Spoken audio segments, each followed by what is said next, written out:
Chamundeshwari by election ಸೋತಿದ್ರೆ ನನ್ನ ರಾಜಕೀಯ ನಿರ್ನಾಮ ಆಗ್ತಾ ಇತ್ತು ಅಂತ ಮೈಸೂರಿನ ಸಮಾವೇಶದಲ್ಲಿ ಸಿಎಂ ಸಿದ್ದರಾಮಯ್ಯ ನೆನಪನ್ನ ಮಾಡಿಕೊಂಡಿದ್ದಾರೆ ಕಹಿ ಘಟನೆಯನ್ನ.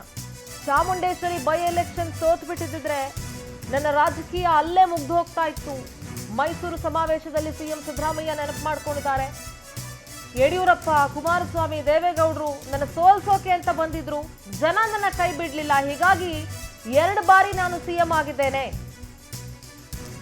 ಎಚ್ಡಿಕೆ ಕುಟುಂಬದವರು ಈ ಬಾರಿ ಚುನಾವಣೆಯಲ್ಲಿ ಗೆಲ್ಲೋದಿಲ್ಲ.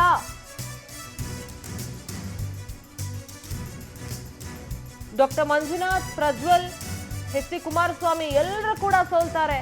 ದೇವೇಗೌಡರು ನಮ್ಮನ್ನ ಉಚ್ಚಾಟಿಸಿ ಹೊರಗೆ ಕಳಿಸಿದ್ರು, ಆದ್ರೆ ನಾನೇ ಜೆಡಿಎಸ್ ಬಿಟ್ಟು ಬಂದೆ ಅಂತ ಸುಳ್ಳು ಹೇಳ್ಕೊಂಡು ತಿರುಗ್ತಾ ಇದ್ದಾರೆ. ಉಪಯೋಗಿಸಿಕೊಳ್ಳೋದು, ಬಿಸಾಕೋದು, ಅಂದ್ರೆ ಯೂಸ್ ಅಂಡ್ ಥ್ರೋ ಮಾಡೋದು ಜೆಡಿಎಸ್ ಕೆಲಸ. ಜೆಡಿಎಸ್ ಪಕ್ಷದ ವಿರುದ್ಧ ಸಿಎಂ ಸಿದ್ದರಾಮಯ್ಯ ವಾಗ್ದಾಳಿ ನಡೆಸಿದ್ರು.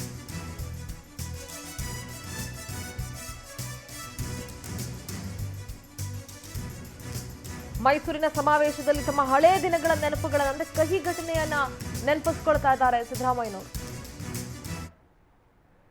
ಉಪಚುನಾವಣೆ 2006ರಲ್ಲಿ ನಡೆದಂತ ಉಪಚುನಾವಣೆಯಲ್ಲಿ ನೀವು ಕೈ ಹಿಡಿದೇ ಹೋಗಿದ್ರೆ ನನ್ನ ರಾಜಕೀಯ ಭವಿಷ್ಯನೇ ನಿರ್ನಾಮ ಆಯ್ತಿತ್ತು ಅಲ್ವಾ? ನಾವು ದೇವೇಗೌಡರಿಗೆ ವೈಯಕ್ತಿಕವಾಗಿ ಯಾವ ದ್ವೇಷನೂ ಇಲ್ಲ, ರಾಜಕೀಯವಾಗಿ ಅಷ್ಟೇನೆ. ನೀವು ತಗೊಳ್ತಕ್ಕಂಥ ನಿರ್ಣಯಗಳು ಸರಿ ಇಲ್ಲ ಗೌಡ್ರೆ. ನೀವು ತಗೊಳ್ತಕ್ಕಂಥ ನಿರ್ಣಯಗಳ ವಿರುದ್ಧವಾಗಿದ್ದೀವಿ ಹೊರತು ನಿಮಗೆ ನಿಮ್ಮ ಮಕ್ಕಳಿಗೆ ವಿರುದ್ಧ ಇಲ್ಲ, ವೈಯಕ್ತಿಕವಾಗಿ ವಿರುದ್ಧ ಇಲ್ಲ. 2006ರಲ್ಲಿ ನಡೆದಂತ ಉಪಚುನಾವಣೆಯಲ್ಲಿ ನೀವು ಕೈ ಹಿಡಿದೇ ಹೋಗಿದ್ರೆ ನನ್ನ ರಾಜಕೀಯ ಭವಿಷ್ಯನೇ ನಿರ್ನಾಮ ಆಯ್ತಿತ್ತು.